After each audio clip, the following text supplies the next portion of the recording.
Hey everyone, I've completed the assembly of the N-scale double Helix. This is the first phase of this project. I basically built the entire Helix, painted it white, put on the Kato Unitrack, and I have a train running, so that's going to be kind of where I'm going to stop here until after the holidays. But anyway, this is going to become part of a larger layout project, but for now, let's take a look at how I completed this N-scale double Helix.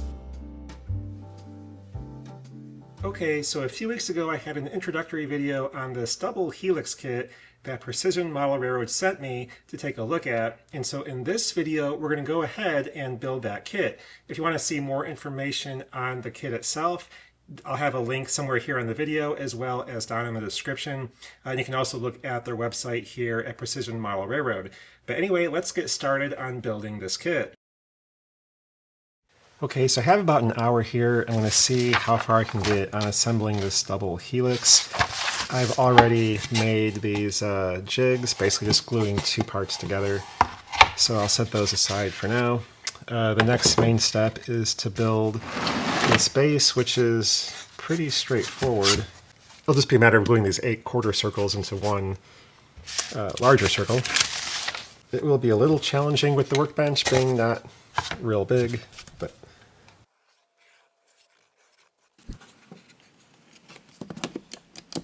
this is going to be pretty straightforward. Basically kind of get everything lined up with the clamps and then add a bunch of tape to make sure everything is stuck together well. And then I'll take everything apart later.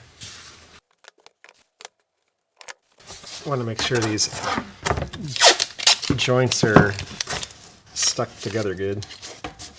I don't know if the clamps really are needed because I think as long as you get everything lined up and then tape it, it should be okay. I'm going to do a lot of tape on here because I do want to get the whole circle assembled and set aside to dry. As I'm recording this, I'm actually going to be heading out of town yet again for the 5th time in the last month. So I want to make sure that I have this whole base section ready to go when I get back. If I was being better about it, I would actually roll this out so the glue was smoother on here, but it should be fine.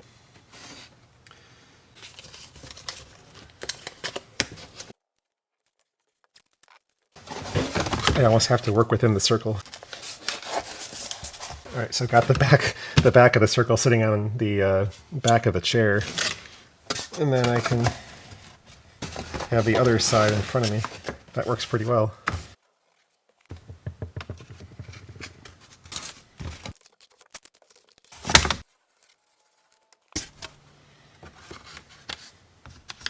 The circle is complete. So now I have this complete circle that I can set aside to dry on the floor. I think I'll start with the inner first, just because it'll be smaller. Got my stack of pieces here. The way this is set up, they'll fit the same upside down or right side up together like this. So this is pretty cool. All right. It does say to mark all of them at one time to save time, so I'll just go ahead and do that part now.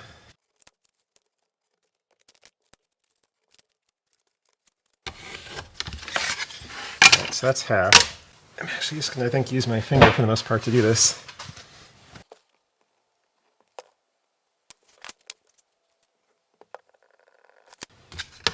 Glue several and then glue these parts together. Set these in here. The main thing is going to be making sure those tabs are lined up. That's going to be your best indicator. Just set this aside and build up a pile.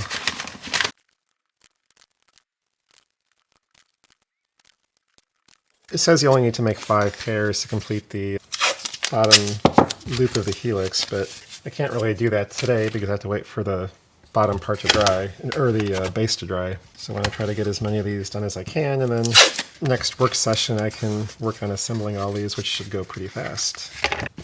I'll leave maybe 5 of these not done, and then maybe it'll make things easier later if I have some that aren't in sets. Okay, so I'm going to put the rest of these inner loop parts aside and do some of the outer ones. This will probably get me in trouble, but I can do 3 pieces together.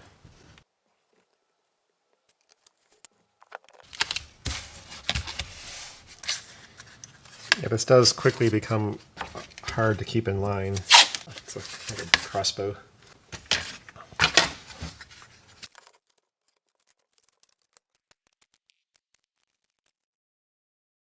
Okay, so it's work session number 2. All this was completed in the first part, and now I'm going to go ahead and get all this tape off, and then we'll work on getting everything assembled.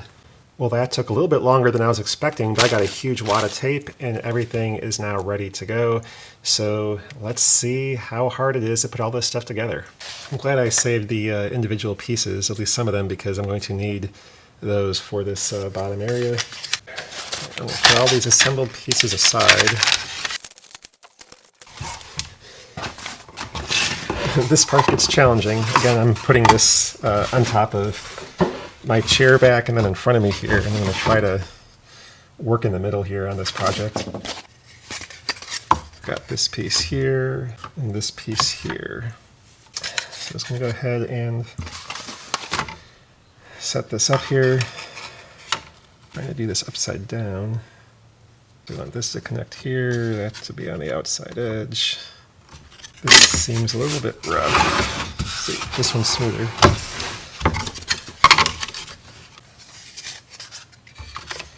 And this will connect here. And this one will connect here. So the key here is that the engraved line ends up matching the engraved line on the base on either side, and then if that is the case, things should work out good. Okay, now we have to glue everything.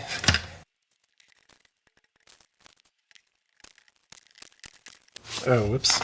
Yes, these were supposed to be glued together, as I did, but this whole assembly of 2 layers is then supposed to be raised up.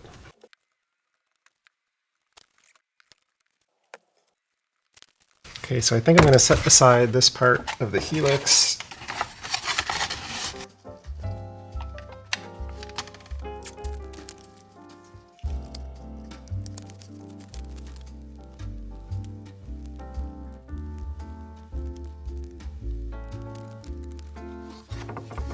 Do some outer rings.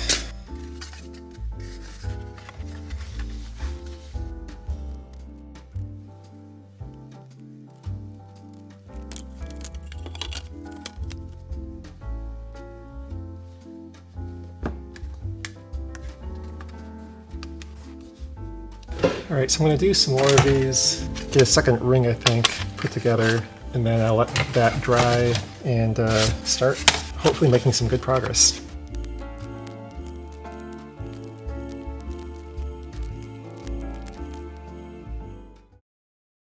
So I got all the tape off. I'm going to try to go ahead and get this first ring installed.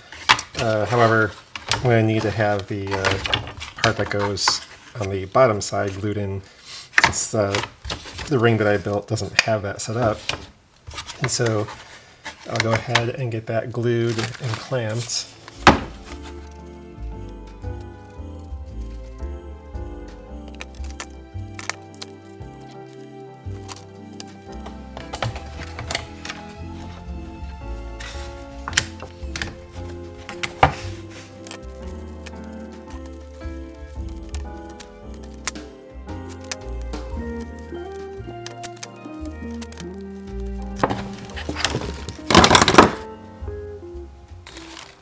So once you get going on installing the various loops of the Helix and the risers, pretty much it's just a rinse and repeat type of process. It's just a matter of gluing on each set of risers, putting a clamp there to get everything held in place while the glue dries, and just keep working your way around. And you're kind of limited mainly by the number of clamps you have.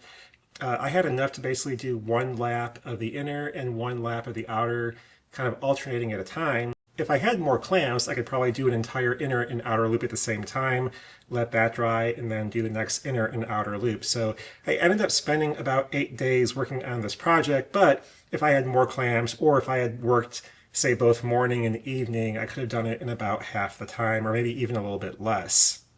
Anyway, on this day I got one lap of the inner loop complete and then let that dry and came back the next day to work on the outer loop. Anyway, the process with the outer loop was the same as the inner, just working my way around the loop of the helix, getting the risers glued in place and clamped down so they wouldn't move. And then once I had that one lap done, it was time to set it aside to dry overnight. All right, so here we are another day and another session of removing clamps, gluing, and putting on more pieces to this helix. But I'm going to do some track on here and just place it on here and see how all that works.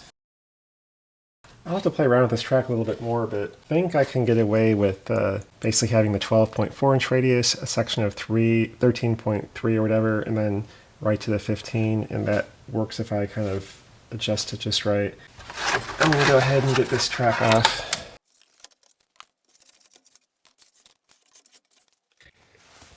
Installing the second loop on the helix is a little bit easier than doing the first loop because instead of using a graduated set of risers, you're just using a set of spacers that are all exactly the same height. The only difference here is that you have thinner riser for the inside part of the loop and then a thicker one for the outside of each loop. And that's just so you have a little bit more clearance on the inside of the loops. But it's obvious which one to use where because the size of the slots on the helix pieces are the same as the tabs on the risers, so it's pretty obvious which one goes where. But everything does go together easily here. It's just a matter of making sure everything is clamped down well, or you have everything taped down well, so nothing will shift as you're gluing everything in place. Before completely finishing the inner and the outer loop of the double helix, I went ahead and worked on the crossover transition piece that will go at the very top of a double helix to transition from the inner to the outer loop of a double helix. And this is identical to the one at the very bottom of a double helix, basically just a set of pieces that will trim the radius from the 12.4 inch on the inner to the 15 inch radius on the outer loop of the double helix, and serve as the flyover from the inner to the outer loop. So it's just a matter of gluing together the two layers of that transition segment and taping everything together and setting it aside to dry. So the crossover has to happen in this location here because this is where the inner and outer loop are always at the same level. So yeah, I think I want the cross to be right here. So I'm just going to do another partial ring segment here to where I'll have the cross happen.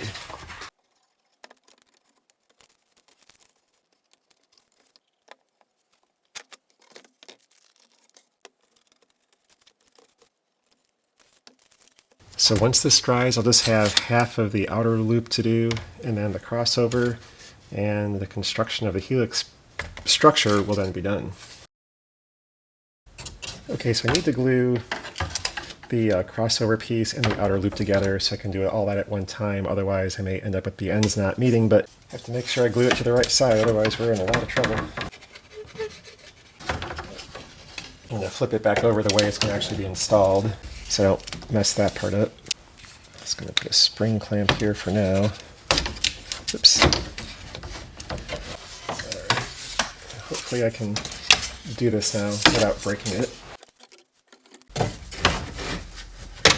The crossover needs to happen right here in this area where they're the same height. So I got the top part of the helix with that crossover glued and taped in place so everything was in alignment and where it was supposed to be. And so once I had that done and all the clamps in place, it was just really a matter of putting in all the remaining risers to support that top part of the helix. So obviously I couldn't put them in where all the clamps were, so I just went through and put in all the risers that I could in all the remaining areas, and then just used tape to help hold all those in place, basically pulling down that top part of the helix with the straps of tape until everything was good and dry. And then later that evening I came back and put the remaining risers in place where the clamps had been, and then taped those down as well.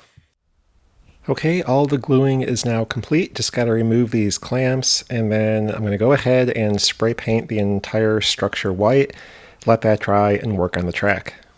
And because this is going to be handled and not, sitting in some enclosed space on a layout, I did just want to knock down the edges a little bit to make them a little bit less sharp Again, it's laser cut, the edges are really crisp, and so, especially if your hands are dry, you might cut your hands or get slivers or whatever, so just wanted to knock that down to make it a little bit nicer to handle. I'm just going to take this outside. I've got a white primer and a white semi-gloss. I'm going to go ahead and put that on here and see how that goes. Okay, so everything is painted, and I can try to do the track here.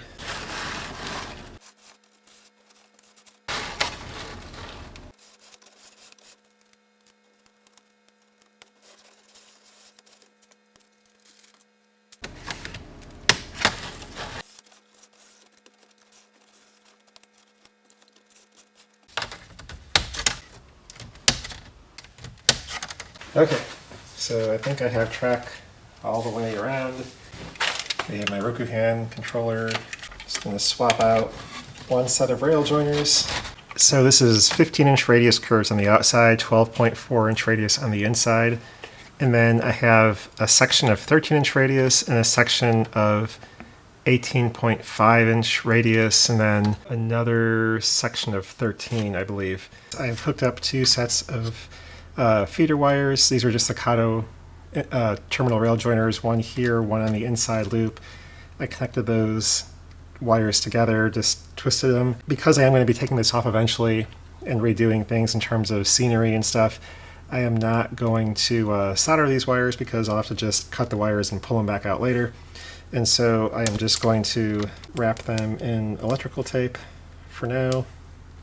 And I'll fold these over and wrap them again, so they won't come undone if you pull the wire.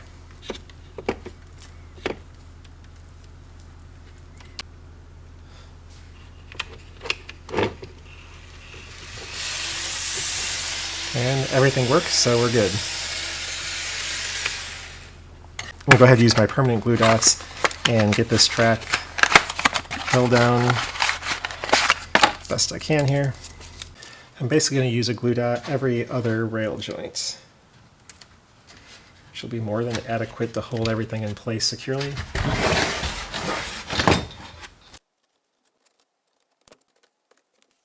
The main thing here when you're gluing these tracks in place is you need to make sure they're, more or less halfway in between, right in the middle of this board here, because if you're too close to either side, you're going to have stuff hitting these supports when it's going around. If it's at least for longer rolling stock and things.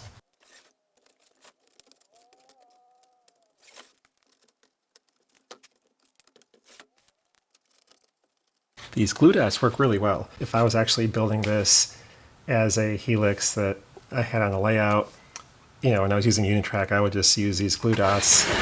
So if I ever had to make any adjustments, it wouldn't be terribly hard, but at the same time, it's going to hold everything quite securely in place. I think everything is secured. Connect my wires again. Now for a better test, I'm going to use the Microtrains train set.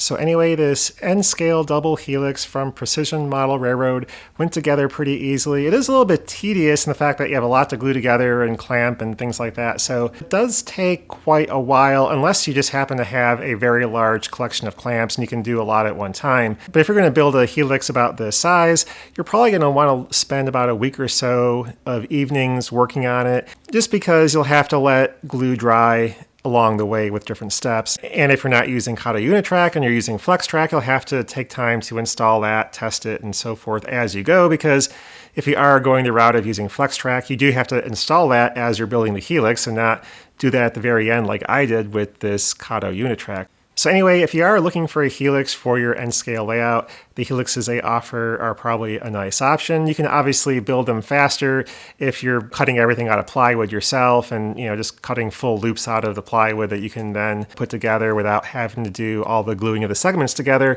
And so there are certainly faster ways to come up with a Helix, but if you don't want to have to do a lot of the woodworking, and you're looking for a fairly straightforward kit that you can just buy and then assemble to whatever height you need in terms of number of loops and that kind of thing, this is a nice option to consider. And this should be a lot of fun to incorporate again into a slightly larger layout with some scenery. So look forward to those videos coming up here during the month of January. But anyway, that's all for now, and thanks for watching. Bye.